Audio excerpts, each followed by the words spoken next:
Don't know if you're into books or not, but we're going to talk about books. So I thought I would make a video about books, which maybe isn't the best idea given that most people do not read, but maybe it's a smart idea because if you don't read and I read, then I can tell you about it. I read books all the time. So I figured I might as well try to quantify this in some kind of useful fashion and maybe review some of the things that I have read this year. It's completely beyond the scope of a single video to go through everything I've read this year so far. Probably not even bother to use a decent review system. I didn't make any notes and I didn't prepare prior, and I kind of just decided to just sit and do it. So I'm aware it's not particularly well thought out, and I guess we'll just see how it goes.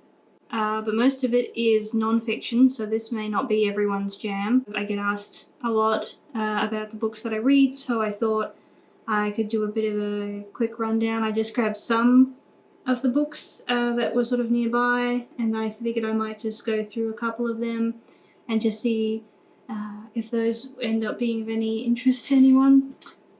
Currently we're in August already. Wow. And I've currently read 28 books. So I tend to average 4 books a month, but there was of course March where Animal Crossing came out, so there's only one for March. Most of the things that I've got here are just things that were sort of sitting kind of nearby. If I die, it's because one of my many book piles has just fallen over and just smushed me in my sleep. Just a good way to go. Yeah, this is the most recent thing I have finished reading, and it's called Nothing New by Robin Annear. I read this in a day. It's not huge, but it's really nice. It's beautifully made, and it has a pretty engaging cover that's pretty relevant. I do care about aesthetics, so I appreciate that it has a nice cover. It's light, which is also nice for somebody with small hands. Basically going through the history of secondhand, and it goes back as far as what reasonably can be, given that everything has always been recycled to some degree. And I think that maybe the biggest impression I got from having read this was I was surprised by, given that a lot of our discussions these days are about not recycling enough or not being able to reuse things enough, and all of the issues that we definitely do have with that, and actually realizing just how much stuff does get reused and repurposed. And I think maybe the other interesting takeaway from this is discovering just how much of the secondhand and reusing and recycling and the wastage and the overproduction all centers around clothing specifically. So obviously a fair bit of that's to do with how fashion keeps changing really fast, how people change their fashions up very fast, and also to do with how their clothes are made of synthetic fibers that don't break down and don't separate very well. So this is not a book that's completely just solely focused on eco-friendliness or berating people on not recycling enough. It's not confrontational or anything, and it presents it in a really interesting way. It's just interesting how the bulk of our wastage is not necessarily mobile phones or plastic straws, or those things are quite numerous and quite bad too, but actually mostly just huge piles of clothes. And it talks about really interesting things like how a lot of the clothing ends up in large, mostly unsorted bales in third world countries, and they go picking through it. There are some cultures that see the secondhand clothes as completely stigmatized, and some that actually prefer them to new. Rather than go on about that one too much, given how many of them there are, I'll also have a look at the second most recent, which I read pretty much the day before that, in 1 or 2 days. This one I was really excited pretty much the second I saw it. I was like, wow, I'm going to read this one right away, even though I've got a huge backlog to get through. And it's Don't Burn This Book by Dave Rubin, however you say that.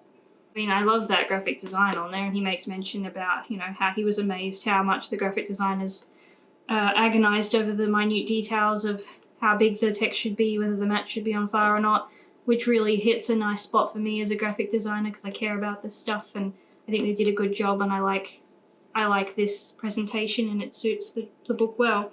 And basically what I really liked about this is that it's talking a little bit, I guess, in a very oversimplified summary about how like the sensation of being somebody who was fairly leftish, and then sort of realizing that maybe the left, or what is left, has kind of changed or has moved, and you've only just kind of become conscious of that, or being a little more questioning about things that are traditionally leftish.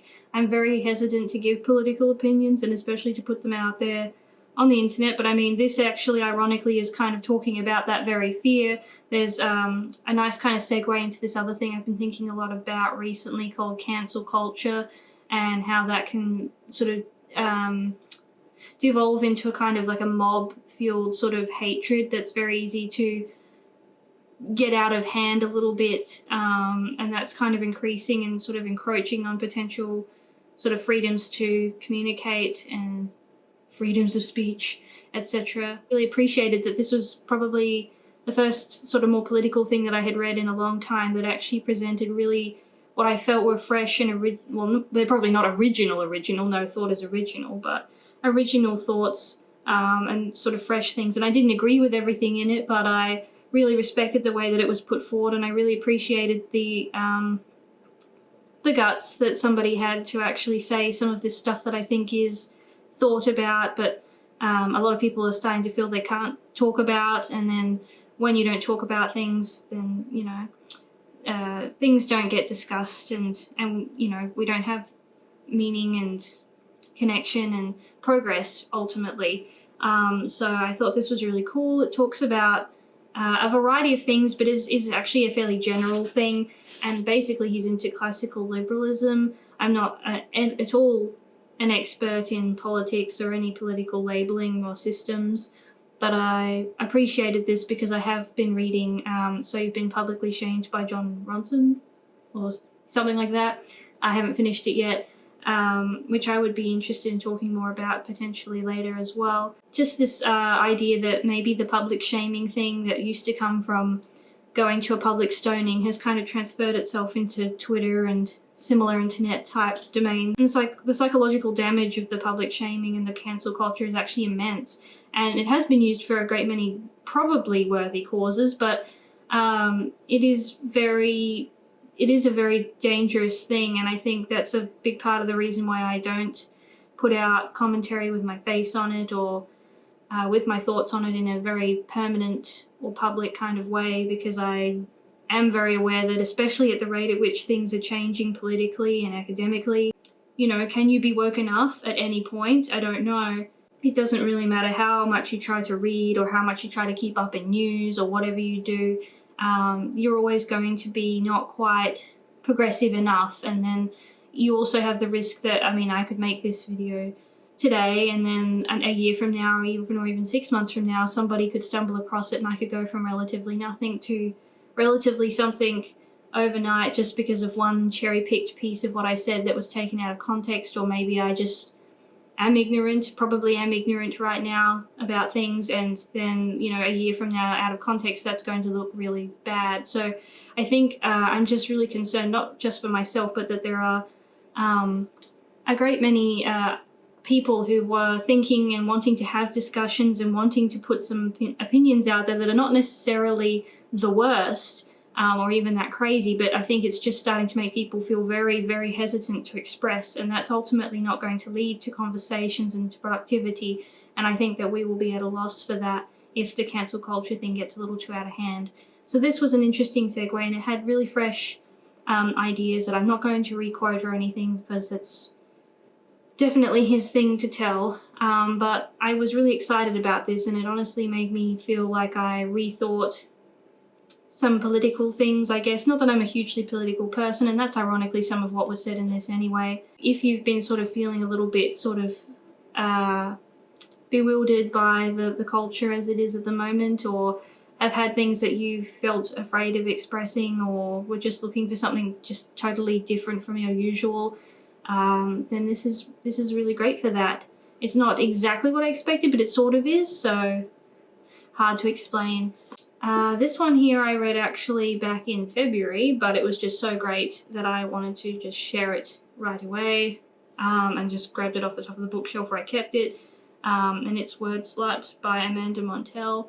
And it's really beautifully written, which is, you know, no surprise, but I mean, you'd want to hope so. And she's got a great kind of sense of humor as she writes her perspective, and she gives really lovely anecdotes as well. And it's basically about language and the kinds of words that we use, and it's really great at sort of picking apart a lot of those things that I think most of us have become relatively aware of at this point, where there's a lot of words that only exist for one gender or the other, and there's a lot more derogatory words for female-based language than there is for masculine, and so on. But it isn't, it's in no way sort of an attacking or an angry or a militantly feminist kind of thing. I think it's just really kind of fun, and it actually is, she knows her stuff. Like, I will definitely say that it's not primarily written with this feminist slant. I mean, it is, but its main purpose is really to examine language a lot more than to shame anybody or make anybody feel uncomfortable or anything like that. So, I mean, if you're a guy and you're interested, then I think you could read this and you would not be uncomfortable. And I don't think it's not intended to make it, it's not blaming anybody or being hateful or anything like that. It's just really interesting to see how the language has evolved and how words have become meanings for other things, and maybe just a nice reminder of just that power of language. I mean, I don't want to subscribe to anything that's too censoring, as I just talked about, but I also think that there is something to be said for examining the stuff that we take for granted in the everyday and having a look at how language has developed, because it is, you know, the basis of so much of what we do. And I just thought this was just a really lovely and unique sort of niche kind of thing that really just did what it set out to do and did it really well. This one here is from pretty recently. Yep, from July. Pretty much the second I saw this, I just had this like attraction to it. Maybe it's the whole like hits too close to home thing. I don't know. A little bit, but not exactly. And I just found this may be something that isn't for everybody. I mean, this sounds like I'm not reviewing it very nicely, but I actually thought it was really inspiring and incredibly well written and well worth having read, and I'm so glad I did. And honestly, it's one of the only books I've thought about actually buying copies of and sending to other people to make sure that they read it. It may not be for everybody. It has this kind of an air of self-helpiness about it, which makes sense because the author, that's what they do. And that's their job, and they're actually very good at it. But if you're like me and you're sometimes a little bit skeptical of people who are a little bit too sort of inspirational speakery or motivational speakery, then this might make you a little uncomfortable. But it is an inspiring personal story, and it has so much to take from in your own life. And I know that a lot of people would say that about a lot of these things, but I don't actually read a lot of these things. So I feel like this is warranted in this instance.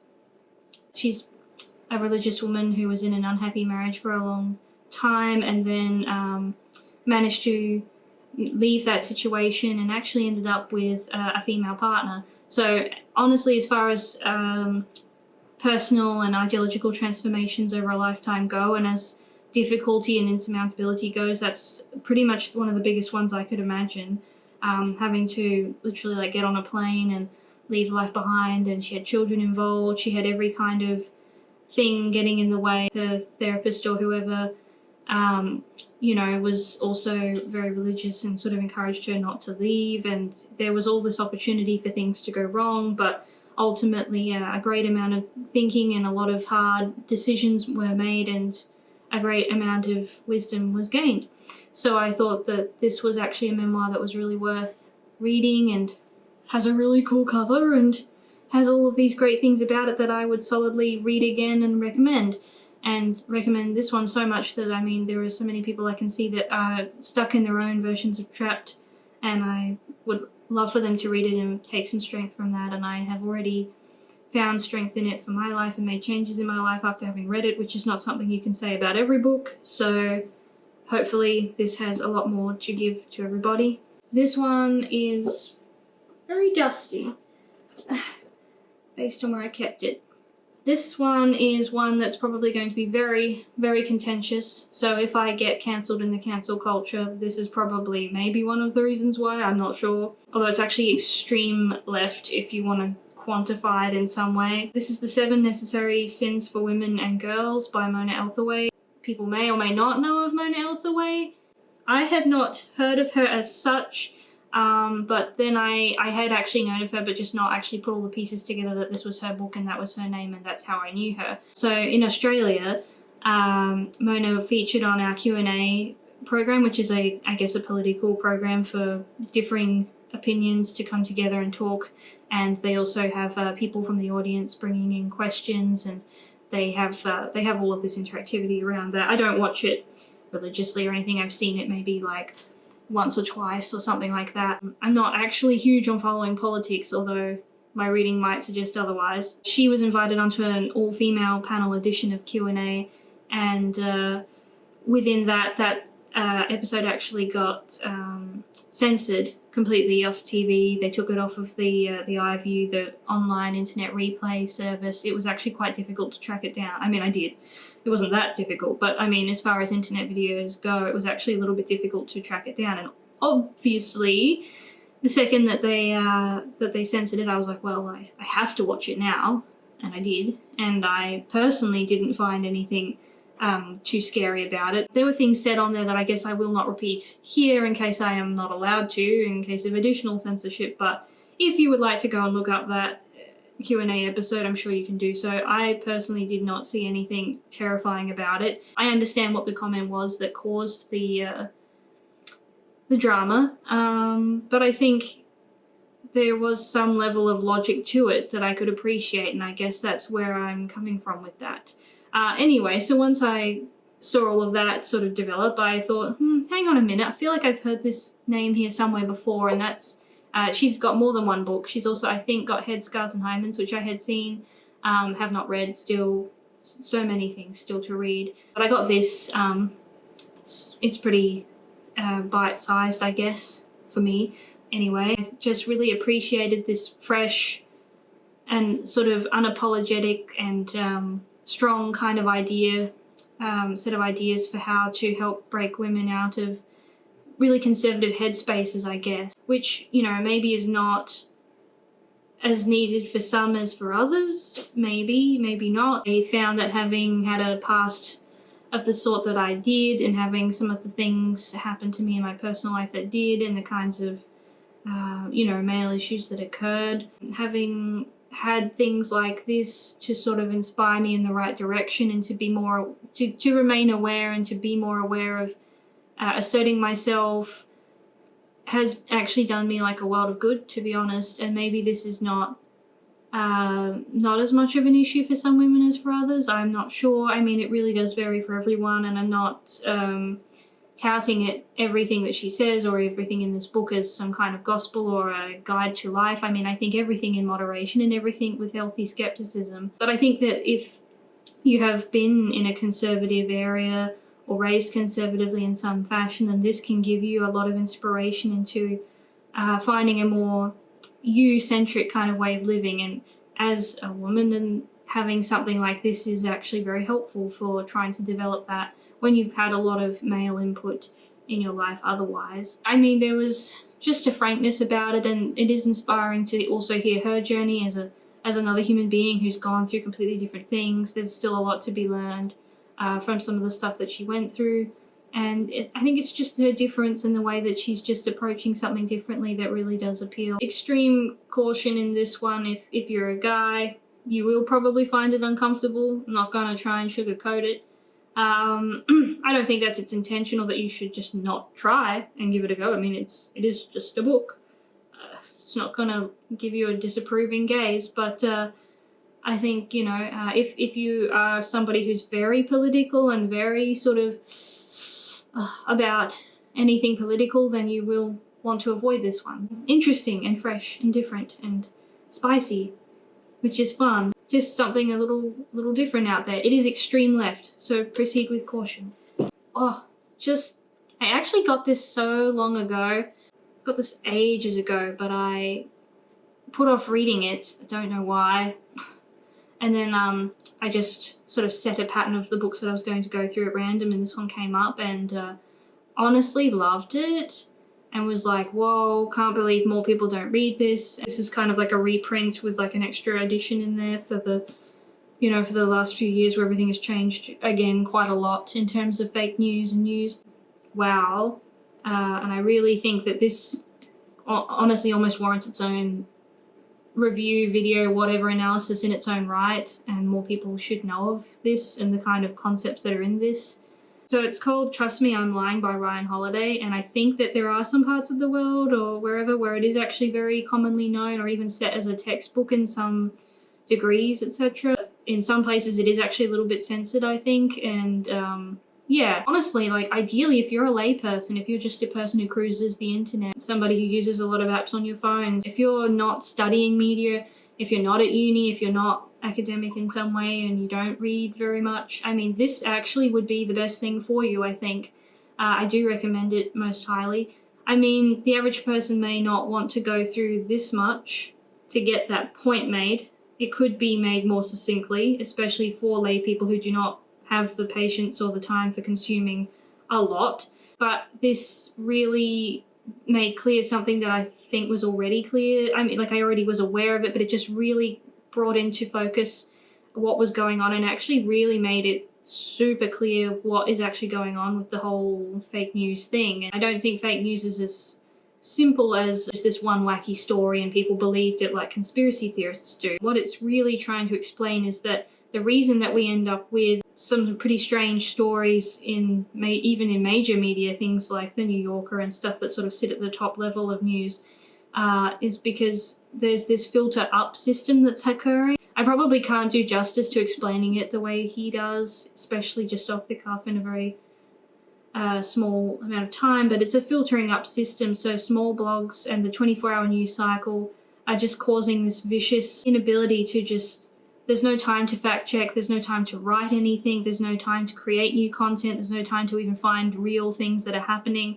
So a lot of taking things out of context, a lot of cherry picking, and an awful lot of copy and pasting is occurring. And this will filter up through the system in a way that is actually extremely easy to manipulate. And honestly, like a small part of me and as a small part of him even is hesitant to even tell people about this, because it does inspire people who are switched on and who do have the patience to actually go and do things with that system that may or may not be for the good of other people. Definitely read it and see, especially if you're a lay person and you are worried about what you're reading and how where that's coming from and how that's influencing you. But also, I guess, handle that information with care, I hope. I mean, I can't tell you what to do. I'm not your mother, but you're going to do what you're going to do. It's a very interesting eye-opener, especially if you've never really thought about where the news kind of comes from or anything. To try and get through these a little bit faster, and I've only got like barely half the pile here. This one just finished recently this month. This is Hidden Figures by Margot Lee Shetterly. And I think a lot of people already know this in reference to the movie where the cover is from. I got this also a long time ago and then put off reading it because I mistakenly thought that it was like a fiction, sort of like it was the sort of transcript from the movie version of it. But actually this is non-fiction. So I enjoyed it immensely. It has really nice pages too. Not that that's relevant. This is that completely minute detailed non-fiction account by somebody who actually went and researched everything, and this is where the movie kind of was inspired from. So this, I think, came before the movie did. I think I'm right, I don't know. So these are real people, real events. I guess the thing that was interesting for me about the book as opposed to the movie, which probably does not need any extra explaining at this point, is that it talks about their role in developing, I guess, jets and planes, which a fair part of this actually spends time talking about their breaking into the sort of the NASA, or they didn't call it the NASA, they called it the NACA to start with, before space. A lot of what they were doing when they first broke into this industry as such was on planes and not on the space tech, because the space tech kind of came later on, whereas the movie only really focuses on the space part, which is like the fun part. There's a lot of plane talk in there and a lot more discussion about their private lives and things like that. And there are actually more than 3 women mentioned in this because I guess they've had a lot more scope and time to cover a lot more rather than rehash everything in a huge amount of detail. And I'm not very good technically with science and maths, so if you're a person who's not very good with science or math, this is still an approachable read, and I would still recommend it really highly because it's not too feministy, it's not too militant. If you're a guy, it'll be comfortable for you, don't worry. And it's not too sciencey. It's sciencey enough that you do get a feeling for what they're doing, but you don't need to be a genius to follow it, and there's no big reams of actual numbers in there that you have to worry about. So if that was secretly putting you off or subconsciously making you hesitate, then don't let that put you off. It's great. And if you saw the movie, then I think, you know, this is great for that too. So yeah, these are just some of the books. There's a great many more of them, so I might do another one of these review sorts of things and maybe pick a couple of them out of there to really go into in a little bit more depth, and maybe actually prepare some notes about them before I talk about them. That might be a smart idea.